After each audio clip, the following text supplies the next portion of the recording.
First of all, thank you everyone for joining, and thank you especially to Alex for a very nice introduction. Just to give you a very brief background about myself, my name is Nadav Weinberg. I lead the social team both on Facebook and Google on the sales team here at Matomy. And I've been working for over 2.5 years within Facebook specifically, and have quite a bit of an experience. I was part of a company called Adotomy PMD that was acquired by Matomy over 1 year ago, and have been at Matomy since then. Very briefly, to take a look at who we are and who is Matomy, we were founded in 2007. We are currently publicly traded on the London Stock Exchange and are not only the largest online advertising company in Israel, but also rated as one of the top 5 CPA networks worldwide. Our hub and where I am speaking to you today from is here in Tel Aviv. Our hub in New York, or sorry, in the United States is New York. You can see many of the other hubs that we have around the world within the Bay Area: Mexico, Denver, Florida, Berlin, Munich, Madrid, and with our acquisition of Mobfox within the past month, we also now have our European headquarters within London and Vienna as well. And of course, we have Alex out in Russia. So Matomy, we are in many ways a one-stop shop for everything that you're looking for, from display, mobile, video, email marketing, and everything in between. Obviously, today we're here to talk about within social and Facebook with that specifically. As I mentioned, I've been working with Facebook directly for the last 2.5 years. And in those 2.5 years, Facebook has changed dramatically. In many ways, Facebook initial advertising and what it was 2.5 years ago was one really nice game portal where a lot of developers were creating great games within Facebook, as we call Facebook Canvas games. And CPIs were quite cheap, starting at 50 cents in even top tier 1 geos, United States and UK, for example, and then started to scale and scale over time. However, as Facebook has improved the platform and their ability to track not only what users do, but also to an ROI level, so how much users are spending within each application, and obviously with the release and improvement of their mobile advertising over the last 2 years, we've seen a shift of more and more companies and verticals outside of gaming move to Facebook. And as more and more of these companies and verticals are very engaged within Facebook, the prices continue to go up. Right now, we are in the middle of November. Thanksgiving in the United States is just a week away, followed by a tremendous amount of shopping online, as well as the Christmas and holiday season. So there's going to be a tremendous amount of users engaged with Facebook, as well as advertisers trying to reach the correct audiences. So this is something that we want to talk about today. How can you utilize Facebook right now when it is the premier place to reach the correct audience, the premier ROI in terms of your return on investment that you can get as a channel? How can you leverage Facebook specifically? So looking very briefly at Facebook and their monthly active users, and these are all based off of Facebook's Q3, which was just released within the last month. We see that there are over 1.1 billion monthly active users just on mobile. This is an astonishing number, and it's makes Facebook Mobile one of the largest channels available for user acquisition. Taking a look another step further, a little more closely, we can see exactly with Q3 how mobile continues to grow so significantly as well. Looking at mobile only stats, we're able to see that Facebook is currently at 450 million users. This is really interesting as more and more users are not even logging onto Facebook on their desktops or onto their laptops. They're only logging in through their tablets or through their mobile. So one of the things that we see is it's very good to advertise to users both on desktop and on mobile to get them engaged. And as a developer, to be able to target your users and keep them more and more engaged on mobile, where ROI is also much more improved. Looking at a few more statistics and kind of continuing the growth that we've seen from Facebook Mobile, based on the just 1 month ago with the Q3 reports, we see that mobile advertising represents, it used to be 50%, it is now 66%. So 2/3 of Facebook's revenue is within mobile. Beyond that, Facebook apps, which would be Facebook and Instagram specifically, are about nearly 30% of what people do on mobile. So of all the time that users are on their mobile phones, they are on Facebook and Instagram. And when we include the WhatsApp purchase by Facebook recently, it's nearly 40%. So that's a pretty astounding number in terms of the amount of engagement that we see by users. And as we mentioned, sorry, there was a jump there. As we see, in addition to everything, we see that there's 24% of all referrals to news and entertainment sites on mobile are from Facebook. So Facebook is far beyond just a mobile platform for games. It's also very engaging for other verticals such as news and entertainment, branding, and e-commerce as well. One of the focuses that I'd like to take a little bit of time to talk about is within mobile gaming itself. As I mentioned, that Facebook has evolved from, in many ways, a gaming portal with Facebook Canvas games, those being the games directly on Facebook from just a couple years ago. Mobile is where more and more of users are going. We can take a look here. And the first thing that I want to point out is that still the king within gaming is with the video game console. We can see that this number continues to increase. However, the second number that we see to increase is within mobile gaming. This is by far the largest percentage that is growing, and directly we see a decrease in handheld video games, as well as PC games decreasing slightly in terms of their growth. One of the things that we like to notice and point out here, why is this happening? In our opinion, and what we tend to see within the industry, is that within smartphones being smarter and being able to do more things, to be more sophisticated with better screens and being able to process more, they're replacing the handheld video games, as well as being able to now play many of the PC games on your phones as well. And it's not just the phones. With comparing the handheld video games of, for instance, the PS Vita and the Nintendo 3DS, we see that more and more of those users are moving to tablet, where they can have one device that they can carry with them, maybe not the tablet, but at least their smartphones, and to be able to take those their smartphones with them on the go, and not only be a phone and their text messaging abilities, but also the ability to play the games at a very high level as well. Here we see highlighting the United States and in Russia. We see that Mail.ru Group research found that the mobile games market in Russia has grown by a factor of more than 9 times from 2010 to 2013, representing $165 million. This is also very, very true within the United States, as we expect mobile app revenues with games specifically to hit $5 billion by the end of the year.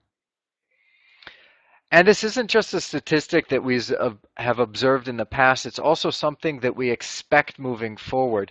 It's a huge opportunity. It's one of our largest areas of growth, and many of our partners' areas of growth is looking forward in terms of the engagement on mobile, both for gaming out and outside of gaming as well. So, looking at what we're here to talk about specifically outside of these statistics is the three pillars. And as I mentioned, that we've been working with Facebook. We've been a Facebook partner for many years. We've been working directly with Facebook for over 4 years. And these three pillars that I'm going to talk about and are the core of what this webinar is about is what we have learned and how we execute our campaigns that we work it with. It's not just something that, is nice to talk about, but it's something that we have been refining and we have been focusing on, and we've been trying for years to be able to find the right way to make it happen and to create great value for our partners. So looking at the first step, we look at choosing the right audience. As we mentioned, there's over 1.1 billion mobile users on Facebook every single month, 450 million that log in just on Facebook every single month. There's so many different ways to target. You can target by age, you can target by gender, you can target by what their interests are, what pages they have liked, what their wealth is, if they're married, single. There are literally thousands and thousands of different ways to be able to target users. So how is the right way? Where do you find the right audiences to target specifically? So taking a look at casual gaming, the first thing that you notice on this graph that jumps out to you is, and I see that there are a lot of questions that are starting to go on the left-hand column within the questions. Please share your questions to the very end once I've finished everything that I'm talking about. And then at the very end, we'll be able to go and answer all of your questions. Thank you very much for that. So going back to the graph over here, the first thing that sticks out is the amount of pink. And the pink is obviously females in this demographic, in this chart. And so within casual gaming, we see that the focus, let me bring this up here, the focus tends to be in this area, which is 30 to 40-year-old women, 40, 45-year-olds. So we see that this is by far the most engaging demographic, and aside from the fact that nearly 80% is female, about 20% are males as well. Secondly is that you still see a fair amount of engagement within the teenage areas. We see that 18 tends to be a very engaging time. The reason for that is that it's the first time that someone can have a credit card, especially in the United States. So being able to have a credit card and purchase at that point on your own and not having permission from your parents, we see that people tend to spend a lot of money. And actually the largest growing demographic on Facebook is the 45, 50-year-old and older demographics in this area. These are users who often tend to not log into Facebook all that often, but when they do, are very, very engaging. So this is, if you're a casual game developer, we really recommend that you look in that 30 plus for the sweet spot in terms of the best monetizing demographics. Shifting our focus a little bit to more strategy and core gaming as well as poker, we see the shift go in exactly the opposite direction, where it's nearly 70% of males and about 30% within females here. We can also see that the age demographic is much younger as a whole and much less in the 50-plus-year-old. So in this demographic, we also see that in the late teens, early 20s, a tremendous amount of engagement here. So we see in general the 18 to 40-year-old range within poker and strategy games tend to be the most engaging and best place to target.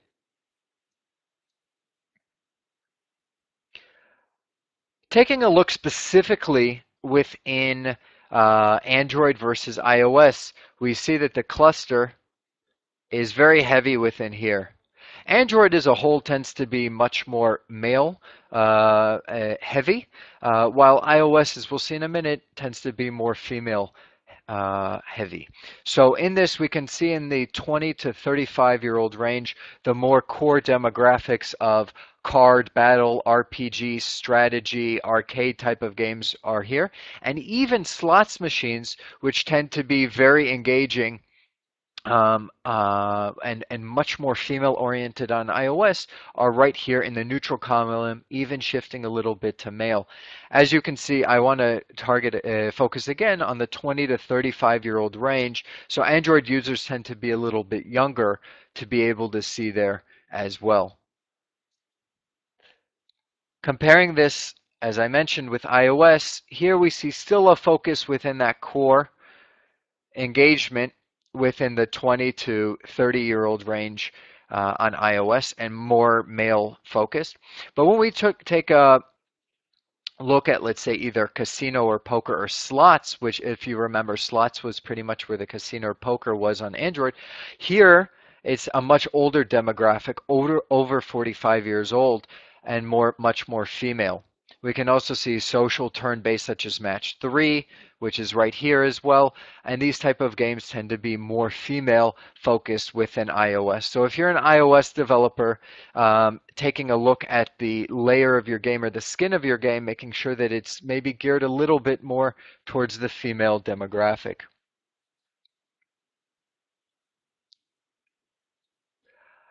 Taking a little bit of a focus more into the branding and e-commerce side, something really interesting here that we see is that men engage much more with deals and coupons, while women engage more with the brands and Facebook likes.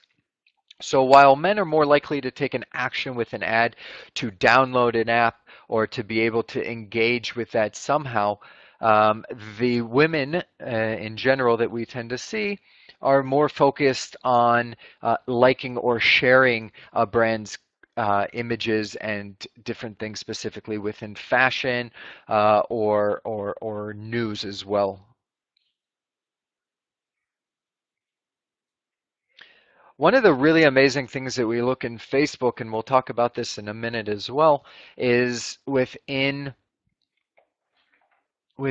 being able to do something called day parting. Day parting is breaking down the specific time of day where you are able to launch an ad. This is being able to launch it only during a certain period of time, or to launch it during all times except for a specific period of time. For instance, only targeting from 1 until 3 p.m.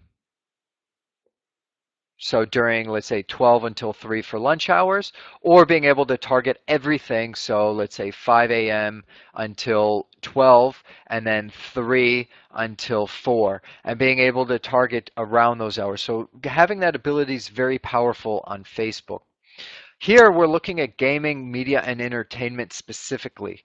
And one of the really interesting things to see with this graph versus the one we'll show in a minute is that it's the increase of usage continues throughout the day until right around 7, 8 p.m., which tends to coincide perfectly with dinner and then children going to bed as well, usually after dinner. So a great time to engage if you have a game, media, or entertainment app. A great time to advertise would be usually during the day. However, at 7 o'clock, 8 o'clock, let's say, and moving onwards, this is usually the time where you want to focus a little bit more if you're, oh, there we go, if you're have a productivity or utility app specifically. So this is exactly the opposite, where it's not so much engagement through the day, but right at 8 p.m. until bedtime at 12 or 1 is where we see the prime usage hours during the day for that. So one of the ways that we engage and really focus our Facebook ad campaigns, and recommend for you to do as well, is within the day parting to bid. Let's say that you have a productivity app. You don't want to necessarily bid a tremendous amount and spend a lot of your advertising dollars between 5 a.m. and let's say 5 p.m. These 12 hours are much less engagement by your users, and people aren't really looking for that as much.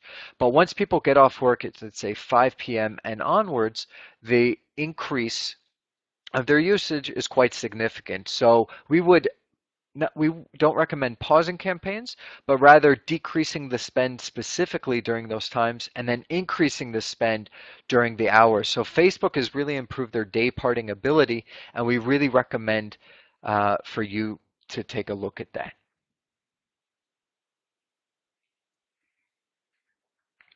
If there's one thing that I really recommend for you to take away from today, it's this slide and this discussion that we're going to talk about right here. It's pixel everything.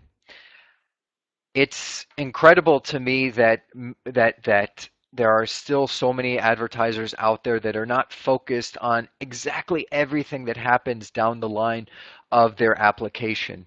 You can have many issues in terms of conversion rate drop-offs or issues with monetization and people not paying. And being able to see how those correlate and how those come from specific ads is so very, very important.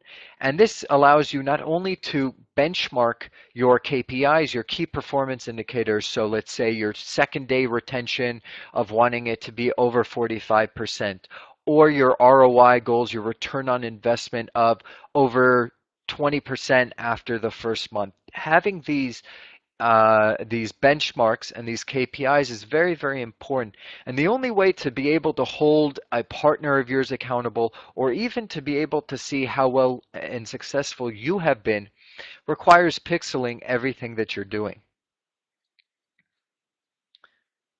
So taking a look at the next slide, here we have a sample ad from the game Hay Day by Supercell. For instance, if someone, let's say I was to click on this, I'm on my phone, I click on the ad, install now, it takes me to either Google Play or to the App Store. What this does, once you've pixeled this, you then send a post back to the app itself, and being able to see to the ad itself, to be able to see that this ad was responsible for this install. Sorry. Taking the next look, and the next step is, now that you've downloaded the game and you're playing Hay Day, for example, you then have the ability to purchase and the ability to make an in-app acquisition, maybe more coins, level up, whatever it may be that's going on there. This ability also, if you're tracking correctly, you can see not only which ad which ad is responsible for the user to download, but also which ad is responsible for the purchase that's going on. So this gives you the ability to say, on a CPI, a cost per install, paid, let's say, $4 for this user to download, but we also see that that user just purchased $5 worth of coins within my game. So this means that your campaign is ROI positive if this is the only install that you had, for example. This is so very important, especially when you're talking about scale and you're looking to A/B test and try different images and different targeting, which is something we'll get into in a minute.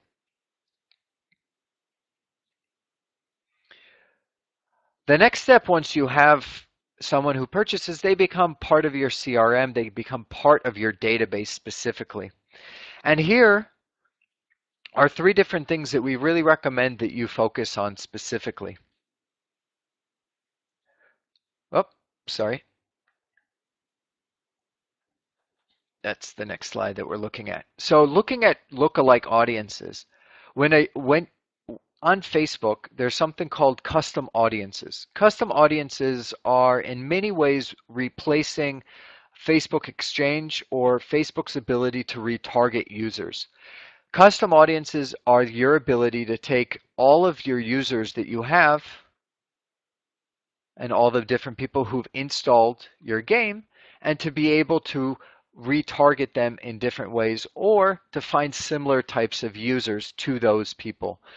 This is exactly what lookalike audience is. Exactly what it sounds like of a lookalike, someone that looks the same, is, for instance, you can upload a custom audience, which is going to be a list of your different users, and to be able to say, these are my 5,000 best users that I've ever had, and to find similar types of users to those individuals. This is exactly what lookalikes are. It's a very powerful ability by Facebook, and also one of the newer targeting abilities within Facebook as well. If, for instance, you have users who are very engaged or people who use it a lot, you can also target those type of users specifically as well.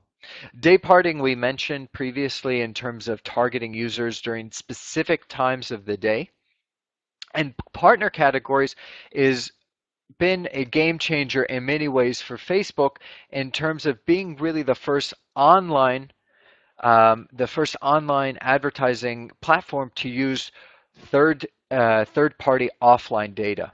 And this is specifically where you're going to see in the United States, the UK, France, and Germany. Facebook has partnered with Datalogix, Axiom, and Epsilon to be able to target, to permit you to use third-party offline information or even online information for specific areas.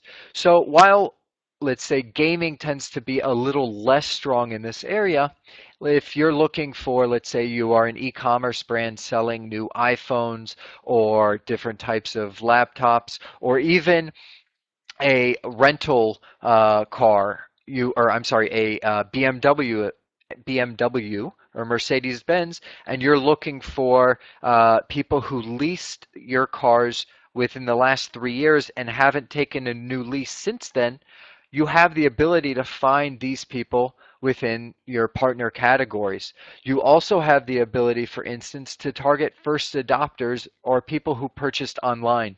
So if you're selling the new iPhone 6, your first adopters are the perfect audience for you to target. So these are people who were some of the first individuals to buy new products as soon as they were released. As you can imagine, partner categories are absolutely fantastic and a great way, also with insurance and finance, if those are your verticals, to use Facebook as well. So as we mentioned, you already paid for your users, you already acquired them, and now how are you going to keep them engaged? How are you going to retarget them per se? This is pretty much the same chart that we had before, but as you remember here when I mentioned your CRM and the users that you have the ability to re-engage them back to the app itself. We talked about, and let's move to the next slide here. We talked about custom audiences briefly. Facebook is an incredible ability. I want to go back just one second. Facebook is an incredible ability when you look at this entire funnel. Nope, sorry. There we go. Facebook has an incredible ability to complete the marketing funnel. And by that I mean that if you are using and advertising on Google and search, maybe Yandex or I don't know, affiliate traffic or other areas outside of Facebook as a larger online advertising presence, you now have the ability to retarget all those users regardless of where they came from on Facebook specifically. So this is something that is incredibly powerful with Facebook. I mentioned custom audiences just a little bit ago. And just to explain a little bit more of how they work, if you have someone's Facebook ID, their IDFA, so their identifier for either Google or IDFA specifically for iOS, for iPhone, or if you have email addresses or even phone numbers, you can retarget these people on Facebook, these users of yours, or people who've submitted leads to you, to be able to recontact them, to re-engage them on Facebook. So this is a very, very powerful way. And as we talk about completing the marketing funnel, this is incredibly powerful. Taking a look at app engagement, which is something that Facebook defines. this is Facebook's terminology, is app engagement, many know it better as deep linking, is a great ability to use a custom audience. So let's say users who deposited 3 months ago, but haven't returned and deposited since. So the ability to re-engage those users, you would upload a custom audience directly to Facebook. You would label it, for instance, monetizing users from 3 months ago. And then you have the ability, and these people who have played the game or your app and reached a pretty far level within it, most likely don't want to go and start at the very beginning. They want to start off at the place where they ended last time. Maybe they couldn't beat a boss because they didn't have enough coins. And so maybe your ad says 50% off free off coins for, or let's take a step back.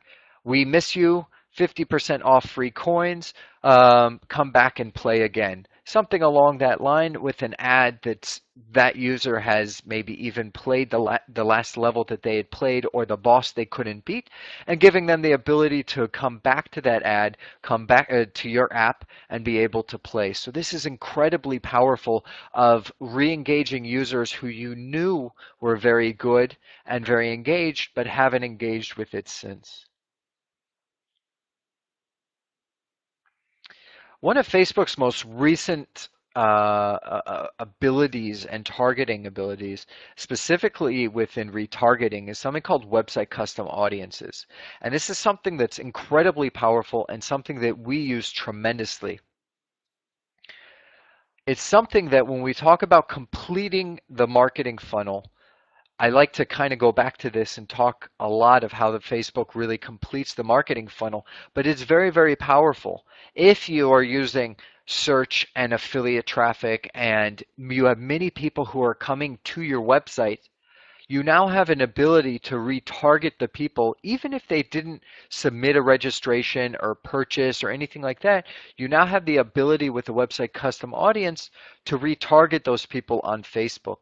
So we can help you place a JavaScript pixel in the header of your website. And then any user who comes to your website, we can retarget on Facebook. And this is going to be users, for instance, and we can retarget them, anyone who just came to your website.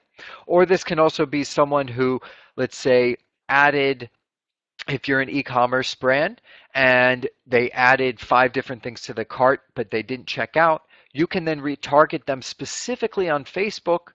Even though maybe they came from search or they came from an affiliate, you can then retarget them on Facebook with the images of the products that they had in the cart. So let's say that someone clicked on a banner that you would run in search or in the Google Display Network, GDN.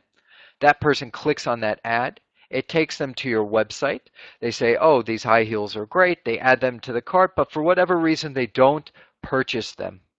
You now have that person with a website custom audience. You can retarget that specific woman on Facebook with an ad for those high heels, the same high heels she looked at.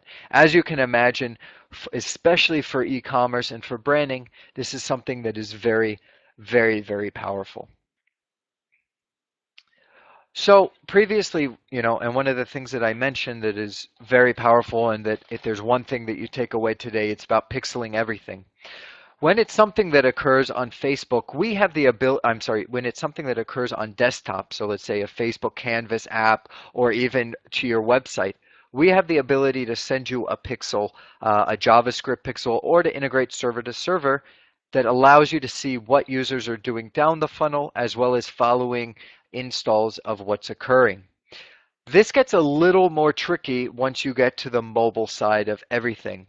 And this is since there's no ability once it goes to the App Store or to Facebook Play, you don't have the ability to be able to use our pixels or anyone's pixels in general who may be a Facebook agency. So this is where you have the specific ability to integrate what Facebook calls an MMP, or a mobile measurement partner. And what's very important about this, and maybe some of you are using the Facebook SDK, and we very much recommend that you integrate with the Facebook SDK. But the problem is that if, let's say, for instance, you were to run yourselves internally and you were to run with Matomy Social, You wouldn't have the ability to know which users Matomy Social brought and which users you had brought. And beyond that, you wouldn't be able to say Matomy Social has brought me 150% ROI while I've delivered 100% ROI. You have no ability to see, you just see everything in one big group. So this is where the MMPs come into play that give you the ability to optimize all the way down the funnel and to be able to see exactly what's going on within the app and specifically which ad they came from.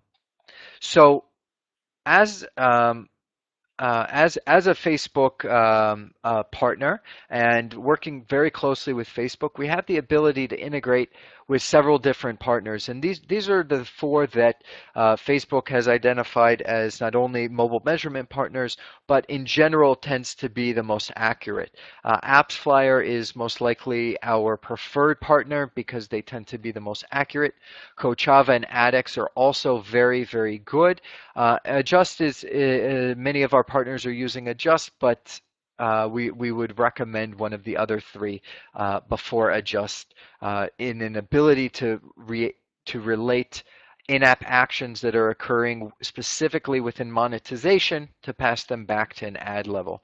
So either way, these are ability to integrate with these and see exactly what's happening inside your app and which ads they came from. And then what this gives us the ability to do is to A/B test different images and to be able to see which thing, which demographics we're targeting and which images are working the best. This segues us very perfectly into I'm sorry, it keeps skipping around for some reason, into the next step of mastering creatives. I mentioned before that we've been working with Facebook for a long time, and creatives used to be very simple. On the right-hand column and within the news feed were quite simple in terms of using, let's say, the snipping tool or doing a very easy, simple screenshot of a game and being able to then use those as your images. The problem is that as more and more people are advertisers, Samsung and Nike and Adidas and L'Oreal are all flocking to Facebook and spending millions of dollars every single month, there's so many different ads that an individual can see at any one point in time that you need to make sure that your ads stick out as much as possible. We've also seen, and specifically within within mobile, on Facebook is something called image exhaustion. Is you have a split second as someone is flying through their newsfeed to be able to grab that individual's attention with a really eye-popping ad and to say, click on me, this is the new game that you've been looking for, click on me and download my game. So this is something that at Matomy we work very extensively. We have a 8-person graphic design studio that is always creating new ads. Every single week we upload new ads for each of our partners, and the ability to not only keep image exhaustion fresh, but to introduce new ideas. Sorry, it keeps skipping for some reason. Here we have a perfect example. The first image on the top, here we go, this one, was one of the first images that we ran for one of our bingo partners. It's pretty accurate to what the game looks internally, but as you can see, it's rather basic. And this is something that a couple years ago was very effective. You see the big call to action in the middle of Play Now. But as more and more users are more and more advertisers are on Facebook, everyone is expected to increase their game to become more impressive with the images that they're creating. And so what we've really worked with our graphic design studio, and we recommend that you do these type of things in general. This is actually built up from many PSDs that we layered one on top of the other. You can see this still has very accurate gameplay of what the game looks in itself. There's still the call to action. But instead of a very basic background, here we've layered in a turtle in the background, a palm tree over here, and the coins that are layered into a 3D image that are actually jumping out at you. So as you can imagine, when you scroll through your newsfeed very quickly, this ad jumps out much more and is more engaging than this ad is. And this is something that we've been focusing on quite a bit and something that we highly recommend that you do as well. Another step, and when we talk about tracking and pixeling everything to the ad level, you have the ability to try different banners and images, as well as different borders around those images. So what we did, and once the image gets exhausted, or maybe we start to see that at first the CTR, the click-through rate, and that's how many times people are clicking on the ad versus how many times it's shown as an impression number. Once that starts to drop, then we try to do different things with it. And we will try, let's say, for instance, this has a red border versus this has a blue border. And the blue border in this case didn't work quite as well as the red border. The red border tends to pop out a little bit better. But having the ability to track what's going down the funnel of the game, to be able to see that these users not only installed the game, but actually reached a further level and purchased, you're able to see which ad created more money for you. So that's very, very important for you to do. Taking a look at another partner that or example of ads that maybe you are a more core gaming type. We tried several different ads, and we will always try several different ads as an A/B test. In the first ad, you can see that there's a very sexy girl here holding a gun. And in many of these, they're obviously the name of the game and different calls to action as there are here. Pick your battle, play now, whatever they may be. This ad had a very high click-through rate, which means many people were clicking on it. I'm sure you can imagine why. But the problem is that while, let's say, the CPI, the cost per install, was quite low because there were so many people clicking on it, once they proceeded through the game, they realized that this was not very accurate of what the game was. It didn't look like this, and that there wasn't, the ability to be this specific. So let's say, for instance, that you are here. We have a much higher, I'm not sure where it left me off, so just quickly going over this slide one more time. If you have a more core gaming, or just in general, one of the things that we really recommend is making sure that you are very representative of the game that you have. So in this instance, there's obviously a very sexy woman holding a gun and a nice call to action, pick your battle. And by the way, there's always a call to action and the name of the game and everything else within the other images that we do. And you should have those as well. However, in this specific image, there's obviously a very high click-through rate, which means many people were clicking on the ad. But the engagement down the line of the users of what they were doing wasn't so good. They realized very quickly they couldn't be this specific woman, and they couldn't engage in the same way that they wanted to with this image, or what they may have thought the game wasn't so much that way. So while it had a very good click-through rate and was very cheap in terms of the CPIs were much lower, but there was very little ROI that came back. Very little money was made from the ads themselves. So what we did is we kind of went back and we layered several images on top of each other, as you can see here, into what it looks like if you're actually playing the game. And while it had a little lower click-through rate than the CPIs were a little bit higher, once users started playing, they knew that this is what the game was going to be, and they were much more engaged. The second day retention was much higher, as well as the ROI being much higher as well. So this is something that we highly recommend that you take a look at. It's not just focusing on a high click-through rate, but also, sorry about that, but also making sure that users are going to be engaged as well.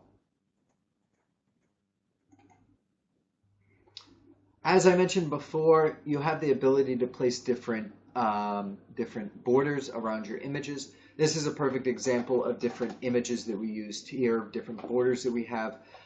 Actually, again, the green one worked a little bit better than the purple one. It kind of popped out just a little bit more in terms of the image itself. But it's a really great ability to try different images if you also don't have that many resources, such as where we have 8 different graphic designers that say it's just yourself, then building your own images every time takes a lot of time. Try putting different borders around, and that tends to increase the quality that you see. But make sure, as I've said before, that you're tracking what you're doing down the funnel of the game to the different ads to see which ad is working the best for you.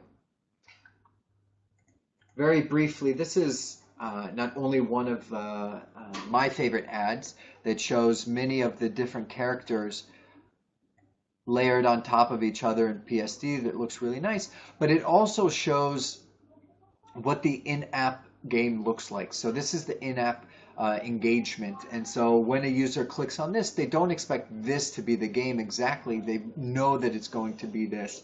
So these type of images are very, very good as well. And obviously there's always an area for 130 character descriptions. So text is becoming less and less versus what it used to be on Facebook, as well as the images becoming bigger and more engaging. And just one last thing is that there's a very strong Facebook rule of no more than 20% of the image itself can be text. Here you can see that only this little tiny part is where the logo is of text, and there's no more text in the whole image. So make sure that you abide by Facebook's rules of 20% text or less in each image, or your ads will actually be disapproved by Facebook.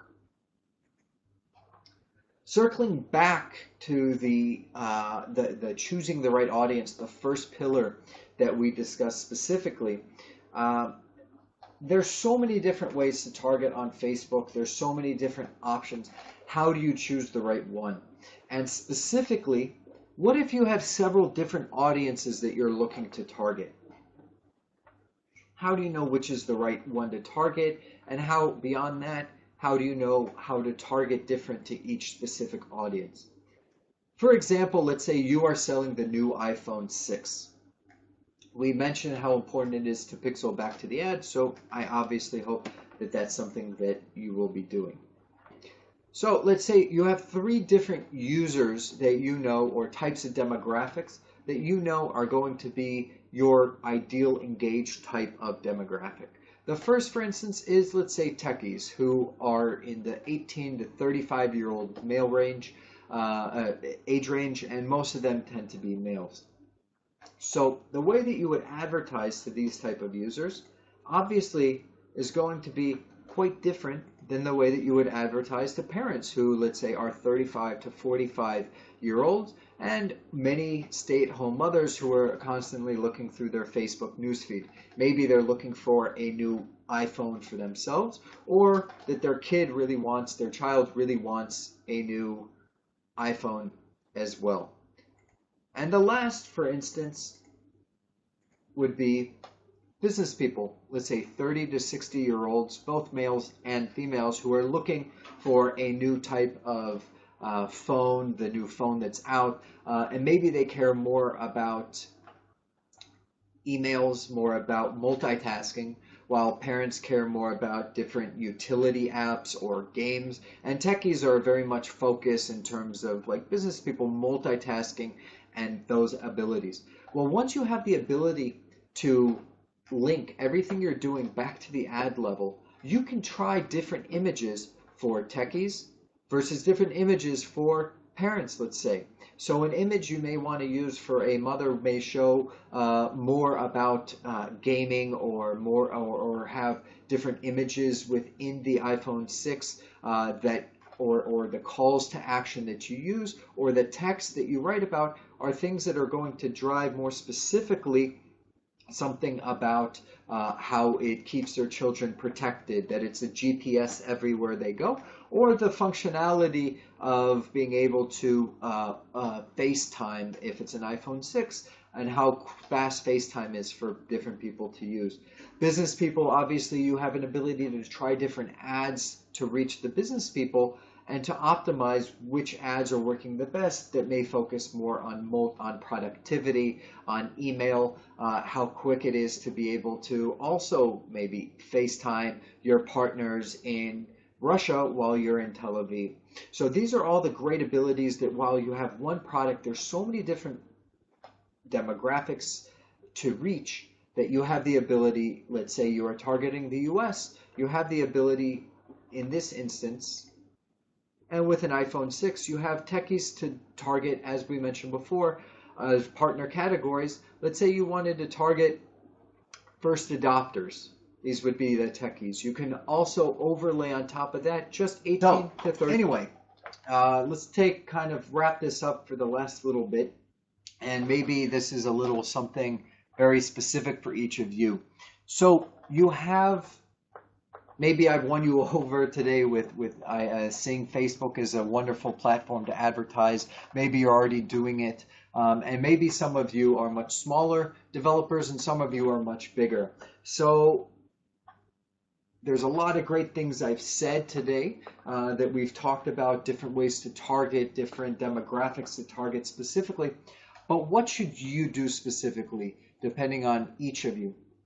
So let's take two different examples. The first is, say you're a much smaller developer and you only have $5,000 to spend per month. And then a second is going to be a $30,000 per month that you're looking to spend. So if you're $5,000 per month, the best way that I can say it is you have one shot to try it. We would say define which country you want to target. I would only recommend one target one country. In general, we recommend no less than $5,000 per country when looking, because you want to maybe try a couple things and at least scale out to reach something. So choose one country. Research, it's always very important to research a lot ahead of time, but in this case you don't really have any room for error. So making sure that you research all of your competitors, which ones are doing the most on Facebook and targeting those competitors specifically is going to be very, very important. So making sure you've done as much research as possible and know that this is exactly what I want to do. And then, as I mentioned, focusing on your direct competitors, not trying, for instance, if you were in the United States and let's say you're Alibaba, you don't want to, or a competitor of Alibaba, let's say, you would want to target Alibaba directly. You would want to target Best Buy directly. You would want to try, Amazon, and target Amazon directly as well on Facebook. So being able to focus on direct competitors versus maybe a few other things and other areas outside of just direct competitors. As we mentioned, there's two main places to target. There's a right-hand column, which is on the right side, and then there's the news feed, which is everything within the middle of Facebook. Within mobile, there's only the news feed. So that kind of means that this is irrelevant. But when you're looking, the difference essentially is going to be on the right-hand column, there's up to 2 ads that are shown at a time on the right-hand side. And those ads are going to be, Facebook has restricted them so the images are much bigger and they're more engaging. But even that being said, there tend to be blinders is what we call them. When you're only looking at the news feed, you're only looking in the middle, so most people don't see those ads on the right-hand side. Therefore, they have a lower click-through rate, less engagement, but they're also cheaper. In the news feed, it's more expensive to reach those users, but the engagement is much, much higher. So we would recommend only right-hand column or only news feed, but the ability to do one or the other. And then scheduling, as we mentioned, day parting, focusing on the specific hours that you know. If you're a utility app, as we mentioned, after 8 p.m. is going to be very, very powerful. So focusing on that after 8 p.m. when you're spending most of your money.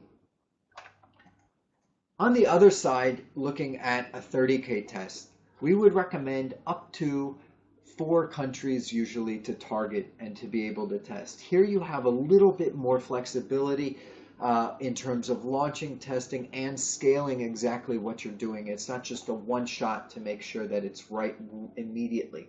Here you have the ability to target a little bit outside of your audience. So again, if you're a competitor, let's say of Alibaba, of Best Buy or Amazon, then you have the ability, let's say, to target Microsoft if you're selling the Surface or the new Nokia phone, to be able to target their type of user. So a little bit outside of your direct competitors, but still keep it obviously very relevant. Here you also have the ability to A/B test different creatives. This is what we talked a lot in terms of different borders on the images themselves, and to be able to see which images are working the best and to try different images and not just making sure that the first images you upload are the only ones that you're going to do. And lastly is going to be refreshing images, and that's going to be basically making sure that you don't hit that image exhaustion and uploading new images all the time.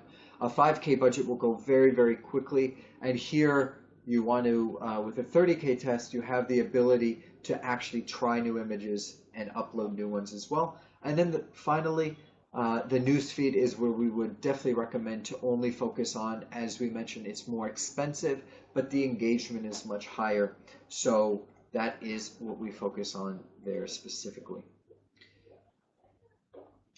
Lastly, I really hope you've enjoyed everything we've talked about today. Please stick around for questions in 1 minute. Just to add one last thing before there is, I hope you've really enjoyed everything that we've talked about today, that you've gotten an ability to learn a lot about Facebook advertising, hopefully some new things that you haven't heard before. We welcome you to join us and to grow with us here at Matomy, to understand how Facebook works, and for us to help you implement new Facebook abilities, both within targeting and ads. Our minimum test budget is $20,000, and we help our clients grow month after month in a very transparent way. We always work in a completely transparent agency model, which means that you see every single ad that we do, you see every single conversion and how everything is working. We can buy through your Facebook ad accounts or ours, so the information is always with you. Here are just a few of our partners who have had very successful campaigns with us and worked with us. As you can see, there's a variety between gaming to e-commerce and branding as well. And with that, I open the floor to questions. Thank you again very much. If you need to leave at this point, I recommend that you can shoot me an email here in adov.w@matomy.com, or obviously Alex, his Russian is a little bit better than mine, so feel free to reach out to him as well with any questions you have. So I know that there were many eager questions before. If you can go ahead and type your questions in the chat box on the left side, then I can go ahead and answer them at this point. Thank you again, everyone, for coming, and let's hear your questions. There you go. Newsfeed ads. Are they controlled separately on desktop and mobile Facebook? So Facebook has actually changed their ability in terms of uploading ads and made them much, much more simple. There are lots of different ways that Facebook used to have in terms of different sizes that you needed to upload of the right-hand column versus newsfeed. And now you have the ability within Facebook to just upload one image, and then it will, at least for desktop, be able to be the same exact image on the right-hand column or within the newsfeed. And I'm pretty sure that it's the exact same within mobile as well. So you only need one image according to Facebook guidelines, and then it will automatically adjust that depending on where you select to put those images as well. So if it's within desktop or within mobile. So in terms of targeting between mobile and desktop, one of the beauties within Facebook and what makes it so unique is that there's no difference. There is exactly the same targeting both on desktop and on mobile. The only difference is in terms of tracking and seeing what happens down the line. And that's where specifically we talked about, if you work on desktop, we can send you a specific JavaScript or server-to-server integration, JavaScript pixels that is. But if you work on mobile, then you would need to integrate not only the Facebook SDK, which permits you to exclude people who have already installed your app, but also to be able to track people through an MMP of what's happening down the line. But with regards to the ads themselves, the targeting is the same, and I'm very positive, 99% sure that the images are the same as well. There was another question here, and if you write your name, sorry, my Russian is not very good. If you write your name, then I can also respond to you by name as well. There was another question here saying, do we try mobile ads on Twitter and compare to Facebook? Yes, we do run mobile ads on Twitter as well. Twitter is very interesting. Very quickly, the answer to your question is that we see that Facebook works better. The problem with Twitter is that the ability to know who you are reaching or targeting is very limited. There's no ability to really have, within Facebook, when you have a profile, you know exactly how old that individual is. You know, oh, I see there are more questions here that just popped up. Within Facebook, you know, based on someone's profile, you know how old that user is, where they come from, what country they're in, male or female. You have the ability to see what their target people based on what their income is, what other things they tend to like. And with Twitter, that ability isn't there specifically. Twitter actually bases your targeting of gender based on the first name of the individual. So I can say that in Israel, where while a name like my own Nadav is very male, there are several names like Chen or Adi that could be male or could be female. So you don't really know who you're targeting. But where we see that Twitter works the best tends to be within brands or different things that are looking for organic growth and having people having different topics trend. So if you have a new line of clothes that are coming out, we see that Twitter can work very well, creating a buzz around something and having people retweeting that, and especially getting a celebrity endorsement or someone pretty famous to pick up your brand is very popular as well, and for them to tweet that as well.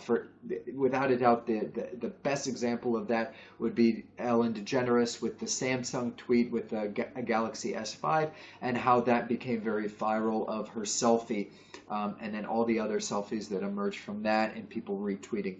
So Twitter tends to be a little bit better when you're looking for viral and organic growth in terms of a buzz around your product. But when you're looking to the best type of targeting and definitely using third-party offline data, the ROI, without a doubt, is better on Facebook. The Facebook monthly active users for Russia and Facebook monthly active users for Russia, I'm not exactly sure what they are. I know that Russia tends to be a much smaller market. For instance, the United States is in 200 plus monthly active users, and I'm pretty sure Russia's in 20 to 30 million monthly active users. So 200 million is much, much larger. But if you shoot me an email afterwards, I'm more than happy to look that up specifically and let you know. In terms of what our minimum budget is, yes, $20,000. That is what our ad spend is specifically. Our fee and the way that we work is in addition to that, and you're more than happy to reach out to Alex or myself to discuss that in addition. But what's included in the amount and the way that we work within our fee is everything all inclusive. We work with you in a very transparent manner. You have a dedicated account manager from my team who will work with you all the time, 24/7, to make sure that you are happy not only with the service, but how we are scaling up your product, how we are working with you. You have the ability to see every conversion rate, every targeting, every single thing that we're doing. And of course, that includes our graphic design studio. So our budget when you work with us is completely inclusive of every single thing that we do. So hopefully that answers your question. Please reach out to either Alex or myself with any more questions you have. Alex, if you can write your email there as well, so people can reach out to you with any questions. If they'd prefer to speak in Russian, more than happy to reach out to Alex for that specifically. Oh, sorry. Here we take. Which creatives would you recommend for a social networking app? So there are lots of different things that we recommend. They're in general two different things that we would start with. One would be looking at just the in-app actions of what goes on in the app itself. And then the second is going to be, let's say, someone holding a real person holding a phone and playing with the app itself of some kind of aspect. So both from an inside the app as well as outside looking in. So looking in terms of those kind of things, general, and if you send me what your app is after this, then I can definitely give you a little better idea for that specifically, as can Alex. But basically, what we recommend, and in general what Facebook recommends, is why is there a like button and there's never a unlike button or a dislike button? Is that Facebook tries to create a very positive, engaging environment for people to constantly not only engage with their products, but and your products, but also to share things that they like. So things that are positive.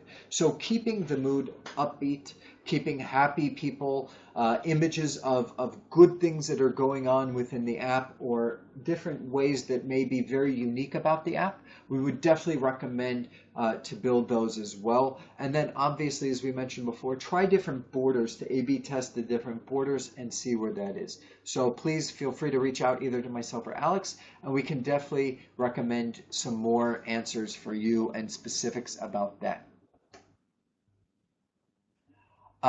So Maria, thank you for your question. Her question is, how many daily installs at a CPA, I'm assuming that's a cost per install, CPI, of $1.50 max are possible from Facebook in Russia? Thank you very much for this question. And this is something that we really like to focus on. Our focus is not looking at a $1.50 max CPI, but rather what the in-app action is, what the users are doing with your app that you're looking to scale up to.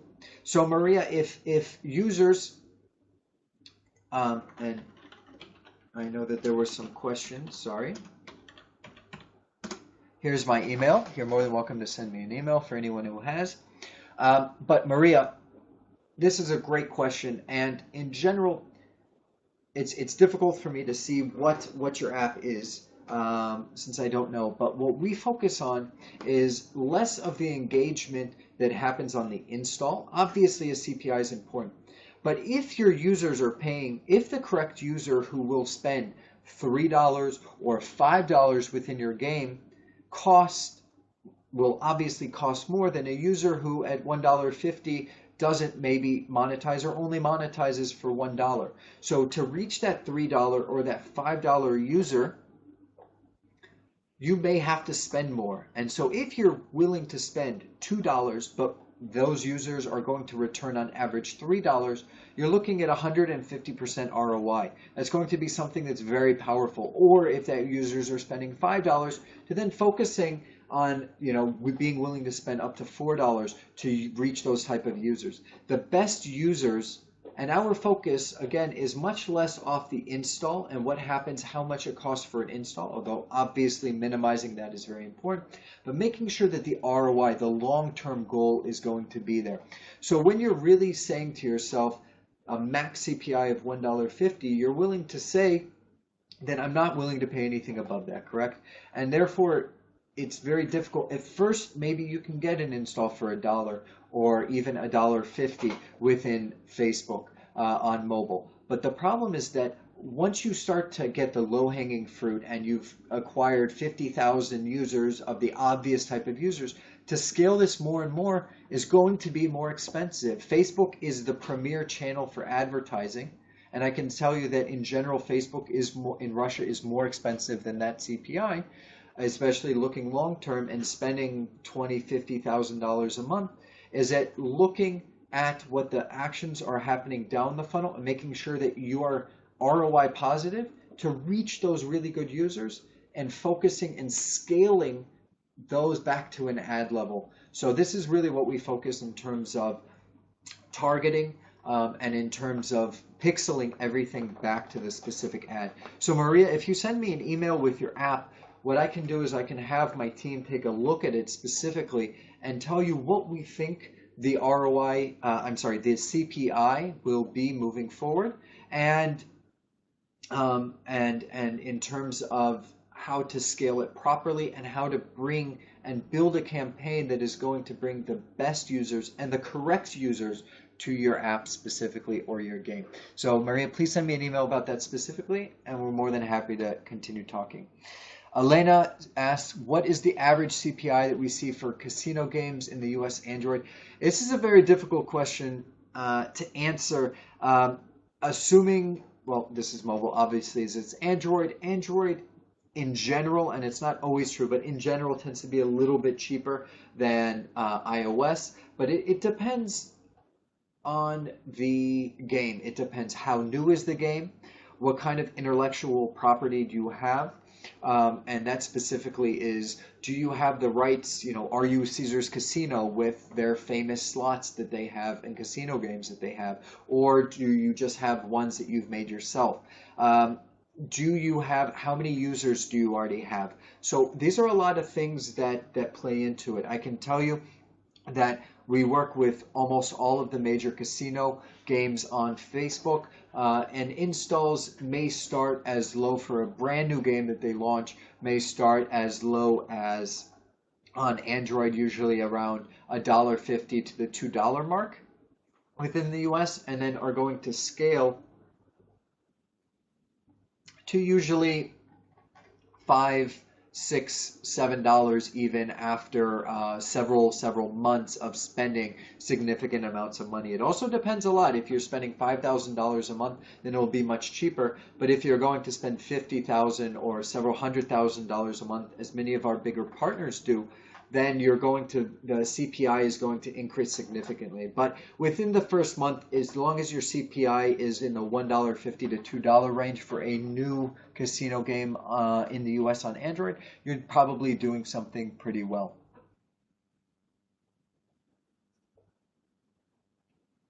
Fotzane, thank you very much about the, I'm glad I was happy to help you with Twitter. Okay, so with regards to, Photozine, with regards to the average CPI for mobile apps, if they're payable, so if it's a paid app and not something that is free, is very, very difficult. We recommend running a lot. There are different types of bidding methods on Facebook. There's CPC, there's OCPM, there's CPA, which is a new type of bidding. And specifically within a paying app that's not a free app, I would recommend in general running on OCPM, which is going to give you the best CPIs that you're going to see, but it's generally very expensive. You may be break even at that point, but it's going to be quite expensive because if your app is $1, then you're going to pay 30% of that, obviously, to Google Play or the App Store. Then you're looking at, let's say, 60 to 70%, 70 cents. Getting an install on Facebook at scale for those amounts is going to be pretty difficult to do. So in general, we don't work with paying apps, apps that you have to pay. We work with freemium apps or apps that are free to play, and then in-app actions after that. And so we would recommend that.